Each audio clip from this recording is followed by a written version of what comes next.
Hey, this is Mark Washington, MTC Media here. Virginia wins their first round game 82-73 over Wright State, which ended up being such a fun and entertaining game. Wright State definitely was game here as we spoke to some of the Virginia players, and they said they came out there doing stuff that wasn't in the scout, and they came out hitting a bunch of threes. They were 8 for 18 from three in the first half, 5 for 13 second half, 13 for 31. I think they kind of caught Virginia off guard, but they did make the necessary adjustments. On Virginia's side, I thought they did a great job in the second half. Offensively, they shot 48% in the first half, so the offense wasn't the problem. It was the turnovers that was the problem. But in the second half, they ended up shooting 56.5%, including 6 for 11.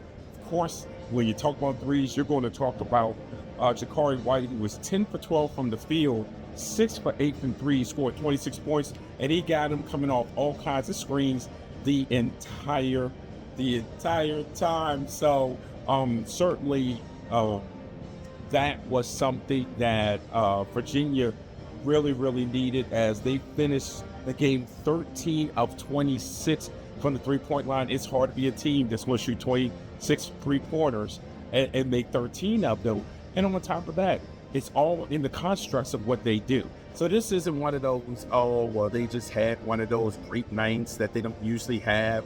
No, these are the right people shooting it in the constructs of their offense. Now, after the game, I got several interviews with players. Here are the interviews. So now that you've gotten one under your belt here at the NCAA tournament, just kind of how does it feel to kind of excel, know what it feels like, and moving on to Sunday? When you say got one, like what you mean by got one? Well, just getting one win under your belt as far as in this tournament. It's a huge honor. Right. I'm super proud of our teammates. The things that we had to overcome, with this game, it was a surprise. The things that they did today, it wasn't really what we scouted for. Yeah. Coming into the game, the bigs making 5 threes today, that was surprising. The game plan was, sad up with them, but we had to figure out a way to, adjust. It's all about, figuring out a way. And luckily for us, we did this, and also, all thanks to Jakari, for being here, he's always coming up clutch in big moments. And it's no surprise that, he helped us to beat today's game. And what's that like, having to make that mid-game adjustment when it is completely different from the scout? And it looked like it was completely different from the scout of what you all were expecting them to do. And what's to say about this team, and by the way, how the IQ of this team to be able to make that adjustment? I mean, we used to doing stuff like that, adjusting to, whatever situation we in. I'm not really surprised that we was going to do that. We was just going to figure out a way to, stop the big problem, shooting, and also be able to contain the guards, from getting to the basket. They didn't really get to the basket that much.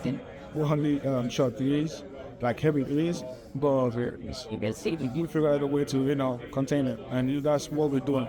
And that's the beauty of, the group of guys we have here, who are willing to, ready to, adjust to whatever. Yeah, as long as we play for one another, as long as, we getting the right stops, clean up the 50-50 balls, getting rebounds, that came up clutch for us today. And being such a veteran team, that quick turnaround, plus with the ACC tournament where you get a scout, you got to flip around to another scout. Just how comfortable do you guys feel with that, and how do you look forward to finding out who you're going to play? I mean, it's all about, staying mentally prepared for the game. It's all about us, not who we play, because who we're going to play doesn't determine how we're going to play. If we stay locked into our principles, keep doing the little things that we usually do, I feel like we're going to be all right.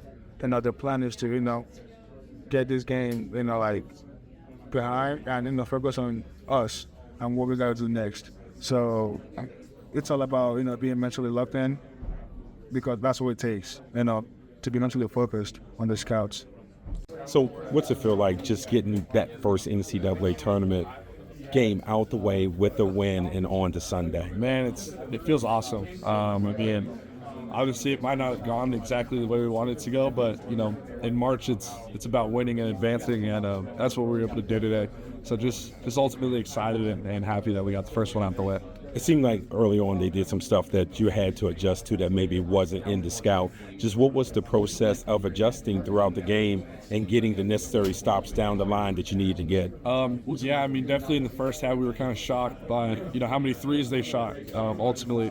But we came in at halftime. Coach kind of hammered home who cares that they're switching up what they're doing? We need to be able to respond and come out with a different level of intensity than we came out with the first half. So it was pretty kind of quick adjustment for us. Telling Rugo and Yo on that, you guys can guard the three, guard the dribble, but also veering out, switching, and making more plays on defense than we did in the first half. And I gotta ask this: on that final blob where Jakari gets wide open in the corner, was that a spin off of a different action? Because I am telling you, they go over top and no one is helping the guy below, and he's wide open. I was just wondering, was it maybe something a little new? It's not necessarily new, but we just haven't ran it in a while. So, yeah, but it was a great play that coach drew up, and having a guy like Jakari running off to shoot that through, we all knew it was going in. So, yeah. Can you walk me through that last blob where they try to go over top and they didn't stay connected to you? You end up with the open corner three. Was it something that's a spin-off, something existing? How did you work your way up? Because they weren't even looking to stay connected with you. I don't know. I think it's just I wasn't coming off the looking for the shot at first, right? Ready to throw it in because I thought they were gonna have to take away the shot, but they didn't. So I just stepped on it and shoot.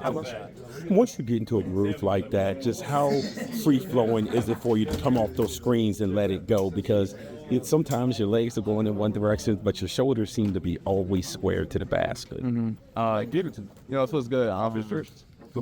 Like when as a shooter, when that first shot goes in, and you get comfortable, it's hard to stop, especially with that groove like that. So I feel like making those shots really opened up the rest of the court. Able to get inside and make plays.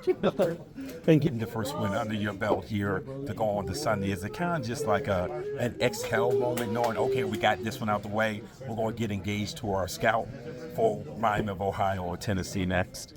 It's a quick turnaround. We play Sunday, as much as the emotions for this game that we want to have, it's a quick turnaround. So, we got to get prepared to starting tomorrow. So, getting back to the game, I talked about the turnovers. Virginia had 14 turnovers for the game, and it was just the type of turnovers. There were live ball turnovers. They led to 14 points for Wright State, and it was just uncharacteristic.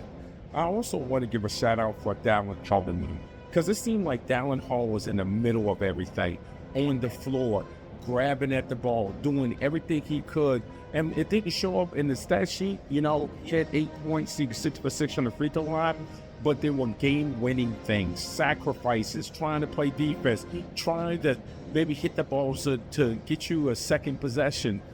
Within a possession. It was all those type of things that you do when you're trying to win a ball game, and the other guys are carrying the other things. Now, also, how y'all won, big layup at the end, 2 big layups at the end. Block shot near the end. I think he ended up with 3 block shots today. He did with 3 block shots today. He is not probably being appreciated enough. You got so many of these guys who score so many points. And so, it's more of those bubblegum card stats. But him and Uganda definitely change the way teams want to attack, because they do have rim protection ability on the college level. And the 3 blocks today were big, 2 early on, but 1 big one down, going down the stretch. As it looks like they had 5 blocks for the game, as UVA had 5 blocks for the game, and I've seen games where they've had 12. So those type of things is what Virginia does, and what they did today. Tista Ritter had 10 points and 6 rebounds. At times it seemed like he had more than that, but it's been interesting to see how he went from being the big time scorer, the bully, and all this sort of stuff to now just, I don't want to say complimentary because it's not complimentary. Things still run through him, but the big numbers aren't as consistent as it is, while other players who have gotten comfortable in their roles and knowing where to be, when to be there, and how to maximize things have picked up. The Sam Lewis's, the Malik Thomas's. So it's not that the Ritter is playing poorly. I think it's a reflection of how good this team is getting as a team. So up next to them is going to be Sunday. We don't know, as you can probably hear in the background. Tennessee and Miami, Ohio are playing right now. So we're going to have to wait to see who Virginia has next. This is Marcus Washington into Sunday.